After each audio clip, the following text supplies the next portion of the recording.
வணக்கம். இன்னைக்கு வாமனாவில் ஆணவ படுகொலைக்கு காரணம் அண்ணாதுரையா அப்படின்ற தலைப்பில் தான் இந்த காணொளியில் நாம் பார்க்க போகிறோம். தீரன் சின்னமலை கவுண்டர் பேரவை தலைவர் யுவராஜ். இந்த யுவராஜ் பரோலில் வெளியில் வந்திருக்காப்புல.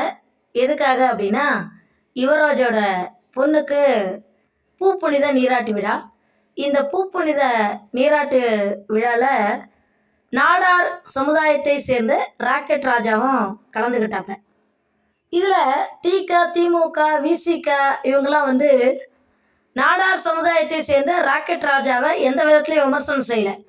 ஆனால் தீரன் சின்னமலை கவுண்டர் பேரவை யுவராஜை 2 நாளாக பயங்கரமாக விமர்சனம் பண்ணுறாங்க. என்ன காரணத்துக்காக ராக்கெட் ராஜாவை டச் பண்ணல அப்படின்னா, ராக்கெட் ராஜாவை விமர்சனம் பண்ணால் நமக்கு நாடார் சமுதாயத்து ஓட்டு விழுவாது. நாடார் சமுதாயத்து ஓட்டு பெரும்பான்மை வாக்கு வங்கி இருக்காங்க, அந்த பெரும்பான்மை வாக்கு வங்கி நாம் இழக்க நேரிடும் அப்படின்றதுனால ராக்கெட் ராஜாவை ஒரு வார்த்தை கூட விமர்சனம் பண்ணல. ஆனால் நாடார் சமுதாயத்தோடு ஒப்பிடும்போது கவுண்டர் சமுதாயம் எண்ணிக்கையில் கொஞ்சம் குறைவு தான், சதவீதத்தில் கொஞ்சம் குறைவு தான். அதனால் யுவராஜை பயங்கரமாக விமர்சனம் பண்ணுறாங்க. இந்த யுவராஜ் யார் அப்படின்னு சொல்லி பார்த்தீங்கன்னா, 2015 கோகுல்ராஜ் அப்படின்ற ஒரு அப்பாவி பட்டியலின சமுதாயத்து இளைஞனை படுகொலை செய்து ரயில்வே தண்டவாளத்தில் போட்டு நாக்கெல்லாம் பிடிச்சி அறுத்து ரொம்ப கொடூரமான முறையில் கொலை பண்ணி போட்டாப்புல. சிசிடிவி கேமராவில் அதே பட்டியலின சமுதாயத்தை சேர்ந்து டிஎஸ்பி விஷ்ணுபிரியா பார்த்தப்ப அதில் தீரன் சின்னமலை கவுண்டர் பேரவை யுவராஜோட அல்லக்கைங்களும் குரூப்பாக நடந்து போகிறது தெரிஞ்சுது.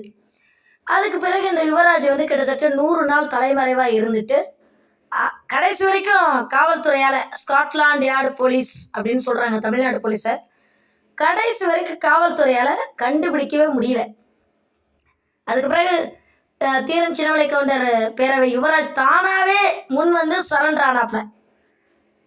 போலீஸால் கடைசி வரைக்கும் யுவராஜ் எங்கே ஒளிஞ்சிட்டு இருக்கான் அப்படின்னு கண்டுபிடிக்கவே முடியல. இதுதான் தமிழ்நாடு போலீஸோட லட்சணம்.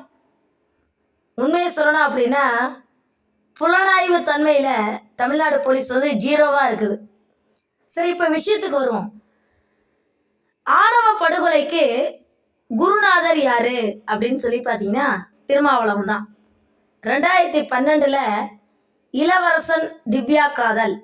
இளவரசன் பட்டியலின சமுதாயத்தை சேர்ந்த பையன், திவ்யா வன்னியர் சமுதாயத்தை சேர்ந்த பொண்ணு. இவங்க 2 பேரோட பர்சனல் காதலில் உள்ள நுழைஞ்சி ஒரு உயிர் போகிறதுக்கு காரணமாக இருந்ததே விசிகா தான். அதே போல் எல்லாரும் நினச்சிட்டு இருக்கீங்க இளவரசன் தற்கொலை பண்ணிக்கிட்டான் அப்படின்னு சொல்லிட்டு. இல்லை, இளவரசனை கொலை பண்ணி ரயில்வே தண்டவாளத்தில் போட்டதே யார் அப்படின்னு சொல்லி கேட்டிங்கன்னா, காட்டுமன்னார் கோவில் எம்எல்ஏவான சிந்தனை செல்வனாக இருக்கும் அப்படின்றதான் என்னுடைய சந்தேகம். ஏன் அப்படின்னா, இந்த விசிகாக்கு உருப்படியான ஒரு யோசனையே வராது. நாம் பொதுமக்களுக்கு நலத்திட்டங்கள்லாம் செஞ்சு அல்லது ஒரு நல்ல சமுதாய பணிகள்லாம் செஞ்சு வளரணும் அப்படின்றதான் கிடையாது. யாரையாவது கொலை பண்ணணும், வெட்டணும், குத்தணும், கொலை பண்ணணும். இது மூலமாக நாம் பேரும் புகழும் எடுக்கணும், வளரணும். அங்கங்கே ஒரு ஊர்லேயும் நம்மளோட கட்சி கொடிகள் நல்லா பறக்கணும். அந்த கட்சி கொடியை யாராவது தொட்டாங்கன்னா அவங்கள அடிக்க வேண்டியது. இதை தவிர்த்து திருமாவளவனுக்கு வேறு எந்த விதமான உருப்படியான யோசனையும் தெரியாது. அதனால் யுவராஜ் கோகுல்ராஜ் அப்பாவி இளைஞன் கோகுல்ராஜை கொலை பண்ணியிருக்கான் அப்படின்னா, அந்த மாதிரி கொலை பண்ணுறதுக்கு குருநாதராக இருக்கிறது யார் அப்படின்னு சொல்லி பார்த்தீங்கன்னா, சந்தேகமே இல்லாமல் திருமாவளவன் தான். அடுத்ததாக 2017 போன்ற காலகட்டத்தில் யுவராஜ்கிட்டேருந்து ஒரு வாய்ஸ் மெசேஜ் வருது. வாய்ஸ் மெசேஜில் ஒரு ஆடியோ. அந்த ஆடியோவில் யுவராஜ் என்ன பேசியிருக்காப்ல அப்படின்னா, 2016 ஜூன் 24 அன்று நுங்கம்பாக்கம் ரயில் நிலையத்தில் வைணவ ஐயங்கார் பிராமண சமுதாயத்தை சேர்ந்த சுவாதி அப்படின்ற பொண்ணோட வாயில் ராம்குமார் வந்து வெட்டி கொலை பண்ணிட்டான் அப்படின்னு சொல்லிட்டு ராம்குமாரை புழல் சிறையில் அடைச்சிருந்தாங்க. ராம்குமாரை காப்பாத்துறதுக்கு ஏன் இத்தனை வழக்கறிஞர்கள் வர்றாங்க? ராம்குமார் அடிப்படையில் ஒரு வறுமை கோட்டு கீழே இருக்கிற ஒரு பையன். ஒரு அடித்தட்டு பையனுக்கு இத்தனை வழக்கறிஞர்கள் வர்றதுக்கு என்ன காரணம்? எப்படி ராம்குமாரோட குடும்பத்தால் வழக்கறிஞர்களுக்கு ஃபீஸ் கொடுக்க முடியுது அப்படின்னு சொல்லிட்டு யுவராஜ் வந்து நியாயமாக ஒரு கேள்வி கேட்டிருந்தாப்புல. அதாவது யுவராஜ் வந்து அப்பாவி பட்டியலின சமுதாயத்தை சேர்ந்த கோகுல்ராஜை கொலை பண்ண கொலைகாரனாவே கூட இருக்கட்டுமே, ஆனால் யுவராஜ் கேட்ட கேள்வி வந்து நியாயமானது. ராம்குமார் அடித்தட்டு பையன், அடித்தட்டு குடும்பத்தை சேர்ந்த ஒரு பையன். அப்படி இருக்கும்போது இத்தனை வழக்கறிஞர்கள் எப்படி ராம்குமாருக்கு படையெடுத்து வர்றாங்க? அப்போ ராம்குமாரோட பின்புலத்தில் யார் இருக்கா அப்படின்னு ஒரு நியாயமான கேள்வியை வந்து யுவராஜ் வந்து கேட்டாப்புல. அதே போல் சுவாதி கொலை எடுத்துக்கிட்டிங்கன்னா அதுவும் ரயில் நிலையத்தில் நடந்த கொலை தான். 2012 தருமபுரி ரயில் நிலையத்தில் வந்து இளவரசனோட உடல் வந்து கொலை செய்யப்பட்டு கிடந்தது. இளவரசனை கொலை பண்ணது காட்டுமன்னார் கோவில் எம்எல்ஏவான சிந்தனை செல்வன். இந்த சிந்தனை செல்வன் தான் இளவரசோட பாக்கெட்டில் இருந்த லெட்டரை எடுத்து அப்போதைய எஸ்பியாக இருந்த அஸ்ராக்கார் கையில் கொடுத்தது. இவங்களே கொலை பண்ணிட்டு இவங்களே அந்த விஷயத்தை பெருசாக்கி தன்னோட கட்சியை வளர்த்துருவாங்க.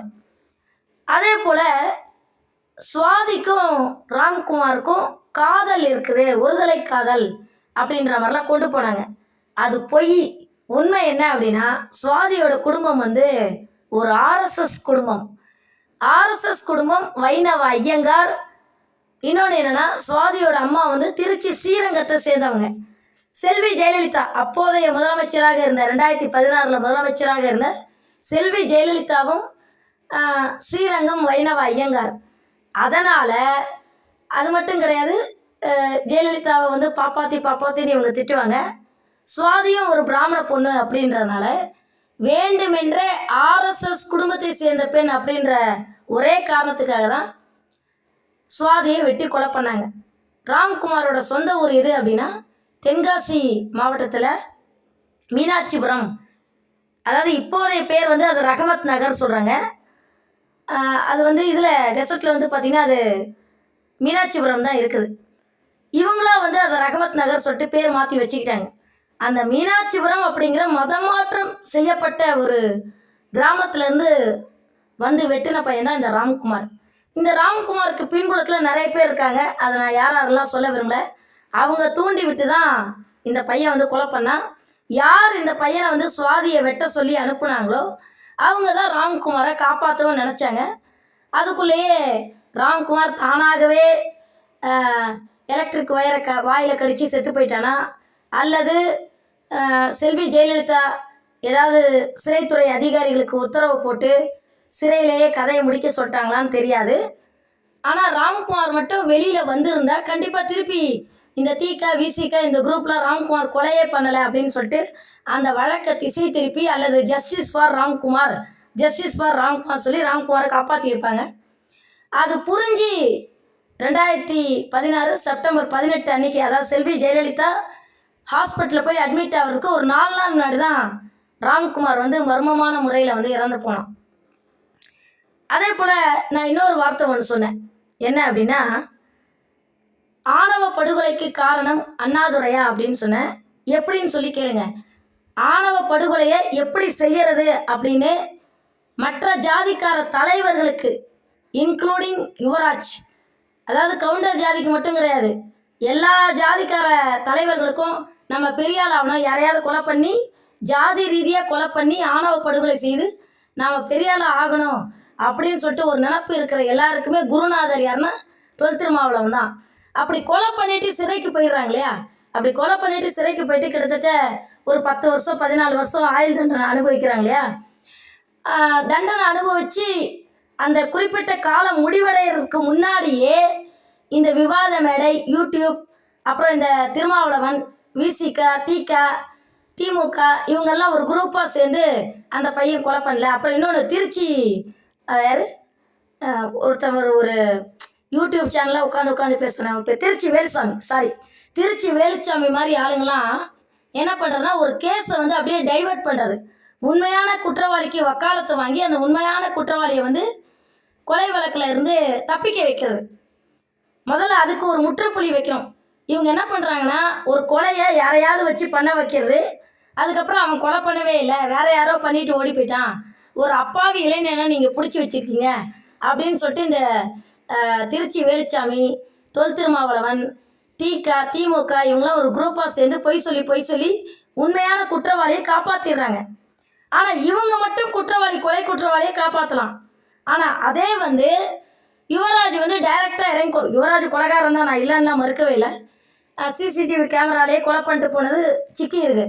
யுவராஜ் மாதிரி ஆளுங்களாம் டைரெக்டாக இறங்கி கொலை பண்ணும்போது அவனை பார்த்து இவன் ஒரு கொலைகாரன் அப்படின்னு சொல்கிறத என்னால் ஏற்றுக்க முடியாது. யுவராஜ் ஒரு கொலைகாரன் அப்படின்னா மற்றவங்களை இன்டைரக்டாக அனுப்பி கொலை பண்ண வைக்கிற நீங்களும் கொலையை தூண்டி விடுற, கொலை செய்ய தூண்டுறதுக்கு காரணமாக இருக்கிற விடுதலை சிறுத்தைகள் தலைவர் திருமாவளவன், எல்லாருமே கொலைகாரங்க தான். ஏன்னா முன்னாள் பிரதமர் ராஜீவ்காந்தியை கொலை பண்ணுறதுக்கு நீங்கள் பேரறிவாளன் அனுப்பி வச்சிங்க.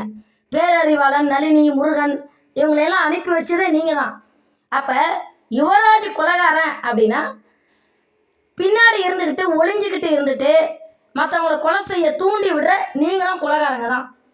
சரி, இவங்களாம் சிறைக்கு போயிடுறாங்க அப்படின்னா செப்டம்பர் 15 அண்ணாதுரையுடைய பிறந்த நாள் அன்னைக்கு நீங்கள் என்ன பண்ணிடுறீங்கன்னா ரிலீஸ் பண்ணி விட்டுடுறீங்க.